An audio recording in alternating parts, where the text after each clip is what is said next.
Mga taong bayan nakakaisa na po na talaga nahihirapan po sa dredging. Ayaw po nila ng dredging. Marami na po mga mangingisda ang naapektuhan. Hindi lang mangingisda, pati ang mga tao dito po.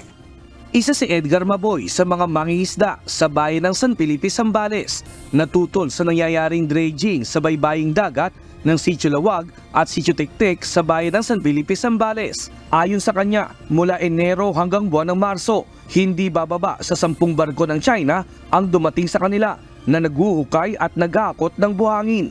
Ang masaklap pa nito, madalas ay 24 hours itong nag-ooperate at nagdudulot ng ingay na nakakaperwisyo sa mga estudyante at mga matatanda. Reklamo rin ng mga mangingisda. Apektado rin ang kanilang hanap buhay dahil ang mga bangka at lambat nila nahaharangan umano ng mga panghakot na Chinese vessel. Kung tatanungin naman ang mga mangingisda dito sa nasabing lugar sa bayan ng San Felipe, mas gusto nilang itigil na talagang tuluyan itong dredging dito sa kanilang lugar dahil naapektuhan na sila sa kanilang paghahanap buhay. Hindi na makatulog ang mga matatanda rito. Marami na po matatanda, hindi na makatulog dahil sa ingay ng barko. Isa pa po, ang barko, nabidyohan po namin, napakausok. Clean Air Act, napakausok po, sobrang usok. Na-occupy ng ating mga fishing site, disturb ang aming navigation dahil ultimo mga pwesto ng mga mangingisda dadaanan na rin ng mga barko. Ayon kay Zambales Governor Hermogenes Eddani Jr., nag-issue na siya ng temporary closure ng dredging operations sa lugar nitong March 14. Even if I know, I'm not in a position to answer that. Wala kaming transaction nitong mga ito. Basta basta may papakita siyang papeles, nagbayad na sila sa dinar, sa meron yung pagka sa barko, yung dahil di mo naman masusukat kung ano So titingnan yung bagsak ng barko, yung mga businessmen ang kausap nila. Ang gobyerno, ang government institutions do not talk about contracts or transactions. Sinabi naman ni Heidi Fernandez ng Zambales Ecological Network Incorporated na may kinalaman ang local government sa nasabing dredging activities. There are contractors that were approved by the governor and given permits and kontratas.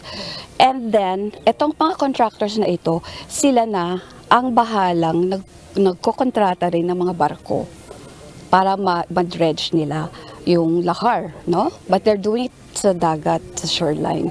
Bottom of the sea, it's not the river. Again, I think you should call him of Halray Incorporated. It's the one who's supposed to know who they are. Bakit ganun karami yung mga barko? Ano nangyari na mga Chinese vessels yung nagde-dredging?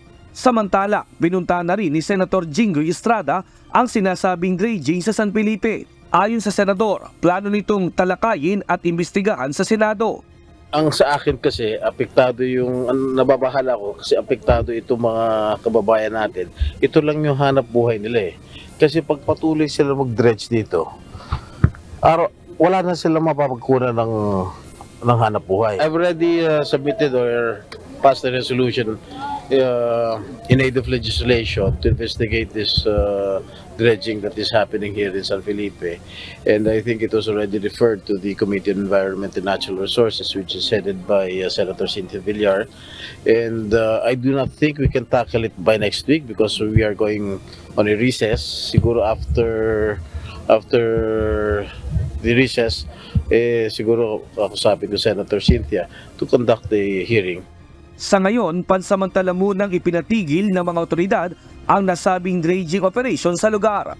Nestor Torres, UNTV News and Rescue. Diyos ang aming sandigan, serbisyo publiko ang aming pinahahalagahan.